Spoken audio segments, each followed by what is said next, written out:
me to welcome the director, Ceyda Torun.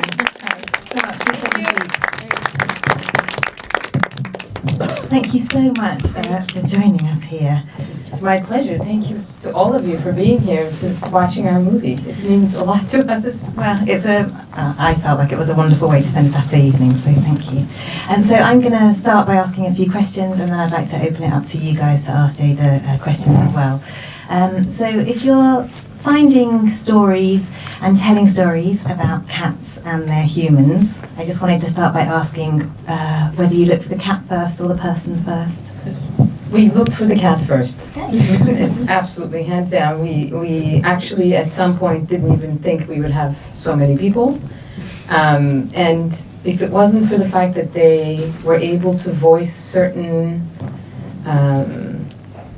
philosophical and poetic thoughts that emerge out of having a relationship with a cat, especially a street cat, we probably wouldn't have had any people at all. But not only were they able to kind of provide some kind of voiceover, but they were also giving us these little gems of thought. Yeah, that brings so much heart to the film. I'm surprised it wasn't the idea from the start. You're from Istanbul yourself, so are you? Could you have been a character in the film? Are you a person who has relationships with cats? I could have been that character. In fact, I looked very hard to find like a 10-year-old little girl who had many cats that she was taking care of. But unfortunately, there aren't too many little kids playing on the streets the way that they used to, because it's a much bigger city than it was 30 years ago, and you know, it's scarier and whatnot. But yeah, definitely I was one of those. There was one cat in my life who arrived when I was probably about 6 or 7, and she kept on giving birth to more and more cats, and I took care of all of them, and some of them lived, some of them didn't. But I learned a lot from them, so hence the motivation for making the film. Okay, so once you found your cat characters and your people characters, practically speaking, I guess you decide your shooting schedule, and then you can't tell the cats where to be. What's it like trying to film with animals? Well, the advantage I had is I wasn't trying to get them to do anything they didn't want to do. There was no script to abide by, and we were literally just following them. But we filmed over close to 3 months, and leading up to our filming, we had researchers, aka our filmmaker friends in Istanbul, who we asked to do research on the streets, asking people about cats that they were interacting with. And I was looking for, you know, both cats that had interesting stories with the people around them, but also, you know, cats on boats, cats on hammams, cats in mosques, you know, wherever visually interesting places. And we had leads to 35 cats when we started filming. In an Excel sheet full of cat stories. I should probably share that for on the website at some point. And out of the 35, only 19 showed up to filming. And out of the 19, 7 ended up being full stories that we could actually use to tell the story. What happened to the cats that didn't make the cut? Was it just... There's 2 stories that are going to be in the DVD extras, which I'm really excited about. And there's, thank God for DVDs. Along with some extended interviews with people, because I interviewed some fascinating, you know, philosophers and poets and artists and thinkers and all kinds of people who, you know, had a different perspective on cats, some of whose voiceover ended up in the film. But anyone that didn't interact with a cat on screen got cut in the edit. I just couldn't, they just didn't sustain interest, so, for me. But what was the first, I totally forgot. I think that was the answer. Oh, what happened to the cats that didn't make it? So 2 of them were there, but yeah, it just wasn't, we didn't force anybody to do anything. So we would show up, and if we pointed a camera at a cat and he ran away, that was a sign that we did not get consent. Well, I wondered how far away you had to be. We were really close to them. And that's kind of the beauty about cats in Istanbul. They're used to people. So they're not immediately skittish and running away. Some of them do, because obviously each cat is an individual and has a personality of their own. I love how much respect you have for all the cats. I have to. They taught me the respect. I got twice rabies shots when I was a kid because I wanted to do something that they didn't want, and you know, that's what happens. You learn your boundaries with cats. I thought they all looked so healthy and beautiful, glossy coats, not like the street cats that I've seen in other countries, maybe in European countries.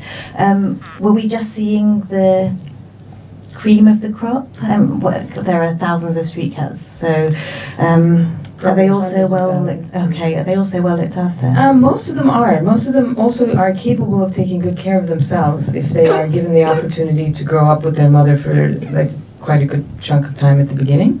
Apparently, they learn grooming, from their mothers. And but of course, not every cat in Istanbul is super happy and having the most amazing time of their life. Just like not every person has that experience. And even in the film, for example, not everyone notices it, but there's a gypsy mother and daughter begging for, money at the same place where the cat's getting smoked turkey. So with this film, I didn't want to cover up anything that was there, but I wanted to focus on something very particular. And so wherever cats coexist with human beings, where people live and work rather than just come to work, they tend to be in much better condition. And so even the gentleman towards the end of the film who's feeding quite a lot of cats and talking about being a middleman to God's will, those cats don't look as good as the delicatessen cat or because these are also places where people live. So which is really should be a big lesson to us. Let's stick with what you were just saying about the city, about bringing in the less positive views of the city, because I actually thought it was beautiful and lovely to see Istanbul the way that we've just seen it, and quite rare for me. I wondered if you were conscious of redressing a balance, because we often see images that are a lot more negative coming out of the city. Yeah, absolutely, and it's actually really frustrating as a filmmaker to see Istanbul portrayed over and over exactly in the same way, both by Turkish filmmakers and foreign filmmakers who come to Istanbul to make films. And I'm like, for me and for majority of for everyone that I know in Istanbul, it is not defined by the Blue Mosque and one other thing, and then tea and some exotic music, and there you go, that's Turkey. It's really one-sided. So I also that was definitely a huge motivation to try to show not every place that I show is beautiful. Not every place I show is, necessarily aesthetically perfect, but that's the whole point, that the city has been around for thousands of years, and, to capture the layers of the city. And especially when you look at it from ankle height, from the height of the cats, you see so much more. I was just about to say, let's open it up to the audience, but before I do, let's talk more about the ankle height bit. Like, how are you filming from this point? Are you people crouching down? Well, that was at some point initially. So we thought we could come up with really cool ways of filming these cats. We had remote control cars that we fitted with cameras. We had specially tailored vests with tiny little cameras, which of course they didn't like. But also the remote control cars they didn't like. So we realized, in order to achieve the look that we wanted, which was to treat them like subjects in their own world, like proper actors or proper documentary subjects, we had to be on their level. So get over the shoulder shots and tracking shots, just like you would. And Charlie Wupperman, who's my producing partner and also the cinematographer of this film, he's motivated by that kind of cinematography. That's what he does. And we were often looking at The Third Man and other films from that era to get inspired. And so after 2 days of this and back pain, him and the other cinematographer, I devised this really cool sort of cane with a platform at the end where they could control the focus from the trigger, but could literally just walk with the camera right at their ankle height. And that worked the best. The cats were the happiest. They didn't mind it at all. It worked well. It's so charming. Thank you. Let's open it up to the audience. Does anybody have a question for Jada? A hand went up so fast at the back, right at the back of the middle. If you just wait for a moment, there's a mic coming towards you. I'd just like to ask, will the DVD extras include any footage of you trying out of the cats with the vest cameras? Because I'd like to see that. Yes, there's a lot of that humiliating behind-the-scenes footage of us, the crew. Less so of the cats, but there was also a lot. I mean, we had 180 hours of footage, out of which, as you saw, the hour and a half is in the film. And there was a lot of hours of grooming, and, well, the cat's grooming, not us, but, and a lot of sort of failed things, a lot of bloopers, which are all in the extras. Some fun stuff in there. Lovely. Are there any more questions? One here, and then it'll go to this man here first. I was just wondering if the little kitten that was really injured made it. Yeah, that little kitten made it when we were leaving. I was in touch with the vet. They wouldn't let us go in and film in there because it was a municipality vet, so it was a government, and we didn't have the permit to go in. But she told me that the kitten was fine and returned to the guy who dropped it off, which was the farmer's market guy. But then he returned it back to the other guy, and then we lost track. So I don't know what's happened since. Yes. Was there ever a moment during filming when you went, I love cats, but I really hate cats now? I didn't, but the rest of the crew might have.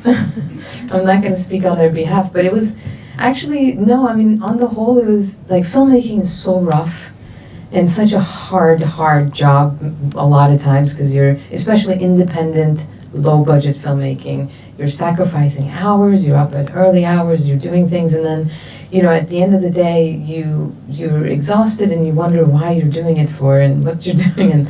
And even though those questions still came up in our minds about, especially because of the political and, certain unrest that was going on in the city at the time, it was not only genuinely fulfilling and satisfying to spend time with those cats and never too much, but it was also really reaffirming to spend time with these people and feel like that we could have faith in humanity, at least for the future of Istanbul and Turkish people.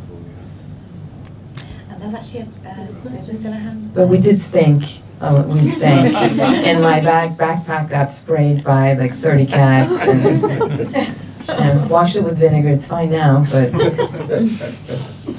Did you say? I was wondering if you thought there was some way the film could be used to promote cat welfare and cat rescue.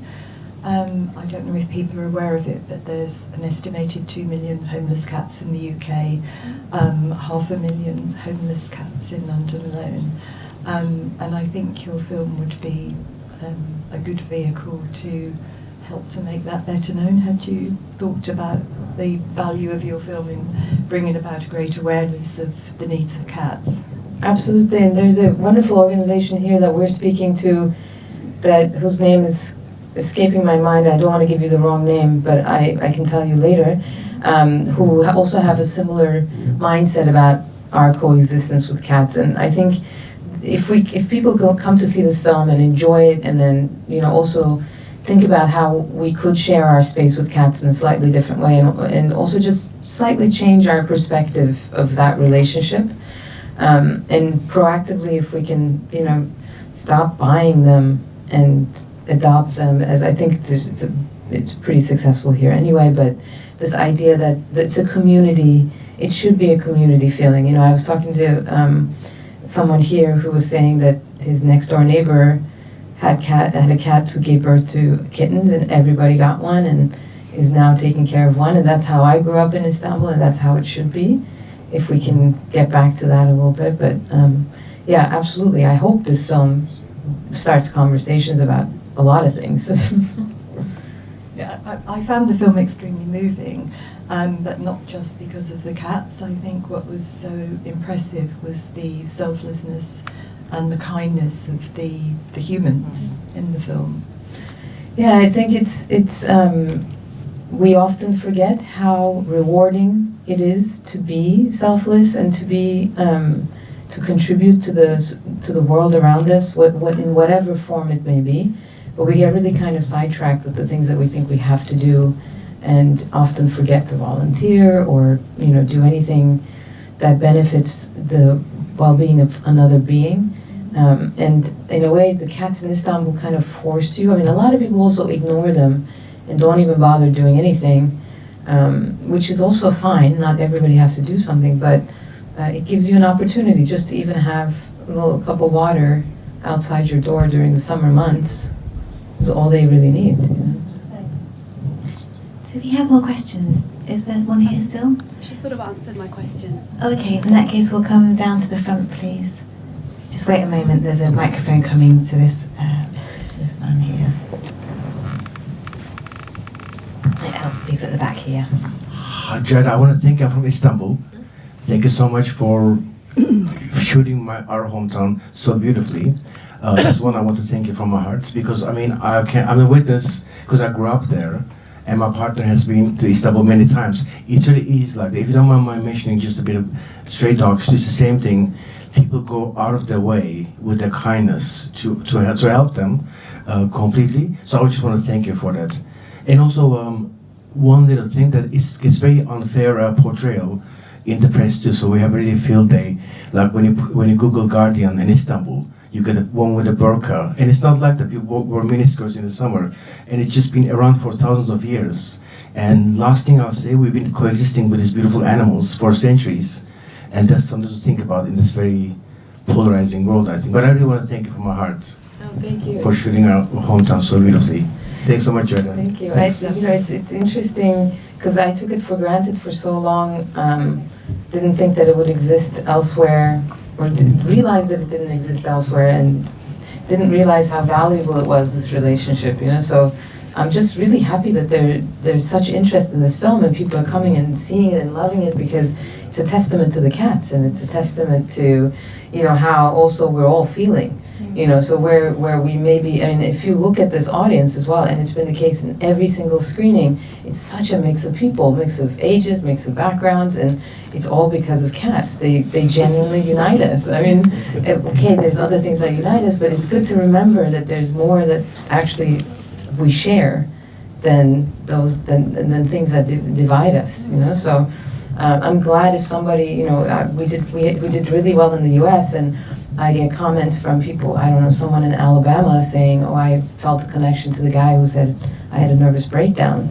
And those people will never meet, but the next time that guy in Alabama sees something about Turkey, he's not going to be prejudiced from his previous opinions, you know, so. If I can do this for cities around the world, I'll be really happy. Yes, there's another question here. Yeah, thanks so much for the film. Absolutely fantastic. And I've got 2 questions. How long was the editing process, and what does Kedi mean? Kedi means cat or feline in Turkish, and we edited actively for about 5 months, and then I would assemble, hold, wait 2 weeks, look at it again, because you kind of get, you know, cross-eyed after a while, and you forget, you know, how to find that right rhythm. And there were different cats that started the film, different cats that ended the film, because stringing them together was actually the really difficult part. And I'm not ashamed to say I emotionally manipulated you. You know, start off with like something exciting and informative, and then get to the fun stuff, and then end it with something uplifting. But it was a challenge, the edit. Thank you. Thank you. Now there's a question right here on the front row.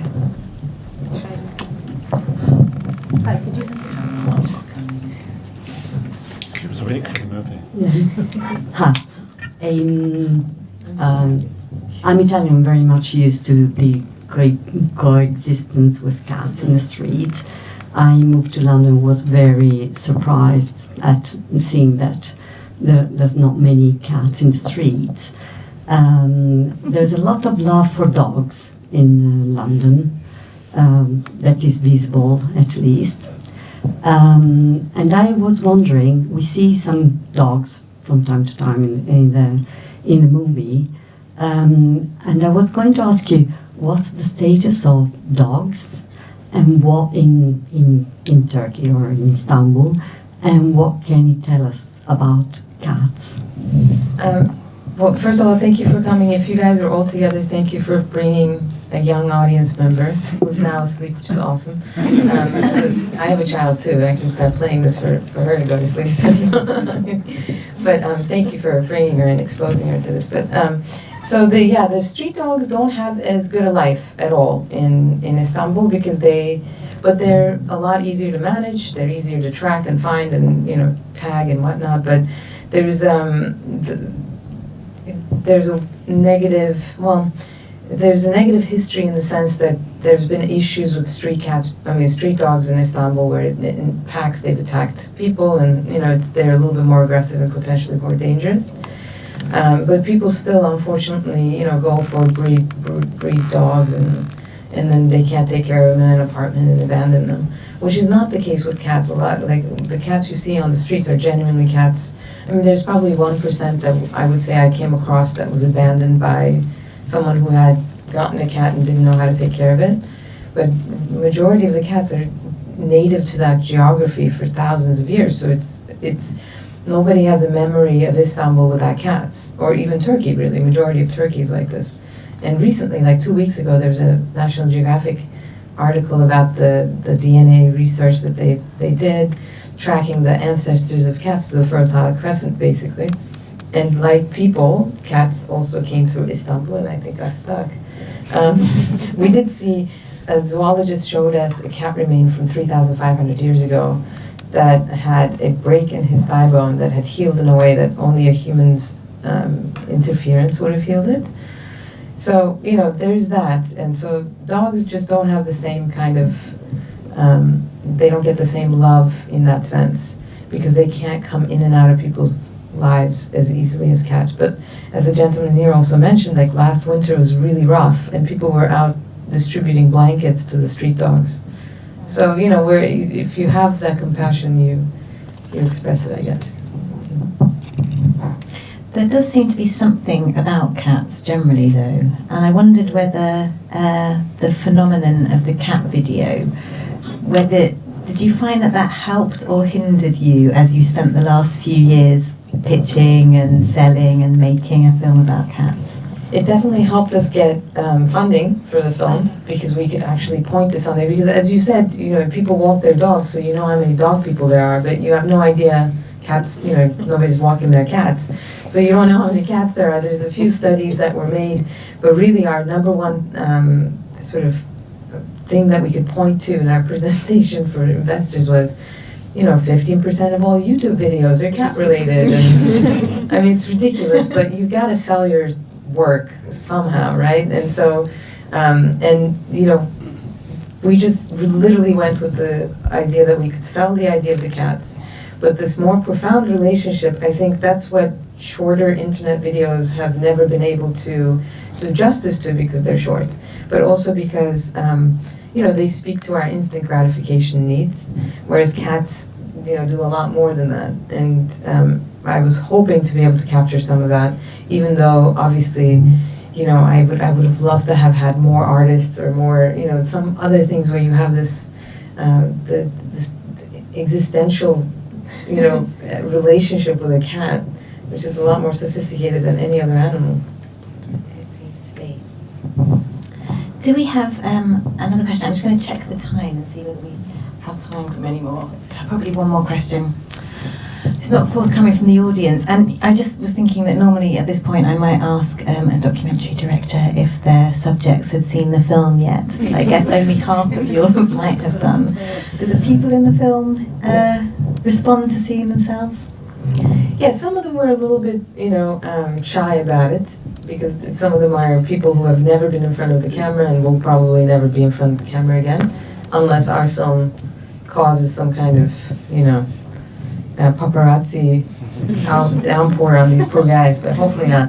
But yeah, I've also gone to visit most of the cats. They, I don't know what they know and what they don't know, but while we were filming, I have to say I felt like there were plenty of times that they knew we were making something a little bit more sophisticated than the usual point and shoot situation.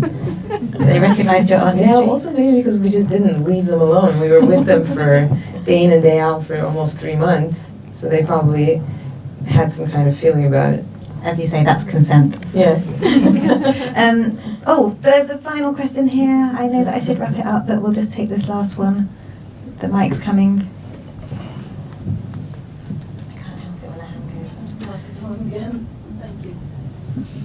We could talk forever about the philosophy of cats too, but we'll save that for another day.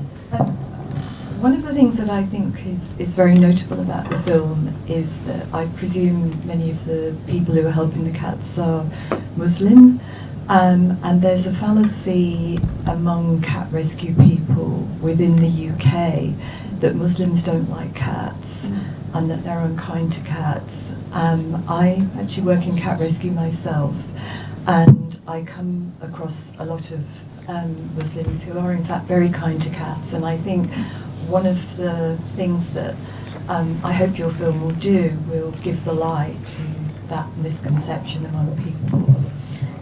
Thank you, and also it's interesting because I get into the film and then I get out of the film and I can see it differently when I'm working on it rather than when I'm viewing it, and there's a lot of times that people say Allah in the film, which is something you never hear in a positive setting these days, and I don't know how things are perceived in the UK, but in Turkey as well, there was a very distinct, people would say to us, true Muslims, real Muslims revere cats and love cats because the Prophet Muhammad always used an example with a cat to highlight the importance of respecting the other and seeing the other as a subject in their own world rather than an object in ours. And there's many references where, the cat falls asleep on the skirts of his robe, he has to go to the prayer, and he cuts around the cat. He cuts the fabric of his robe around the cat not to wake her up. There's also this, this rule that was enacted by a ruler right after his time that if you killed a cat, then you would have to build 5 mosques in order to get into heaven. So it was really a big deal, cats were a big deal. Or like the stripes of the tabby are from his stroking of the cat. But there's also, I think, and this is kind of getting into a little bit of the next documentary I'm going to do, but there's a divide between, the people there are different kinds of people who practice Islam differently. And much like any other religion, and there's that sticking closely to the Prophet's teachings is very different and very compassionate and a lot more progressive and liberal and loving. And a lot of times because I also wanted to make sure I was going to give this film objectivity, so I would try to talk to people who seem to hate cats. And, and I would even sometimes pretend like, oh, don't they stink? Let's talk about it, or aren't they annoying? There's so many, let's talk about it. And I would be received with dead eyes, These people also didn't want to talk to me. Never mind talking, taking care of a cat. They weren't going to say hi to a person, So in the end, they didn't get included in the film. But there's I think those 2 types of people in the world anyway. Those who are open and those who are closed. And I just wanted to celebrate the people who are open. And that's cat philosophy. Yes. Thank you so much to Ceyda Torun. So everybody please join me in saying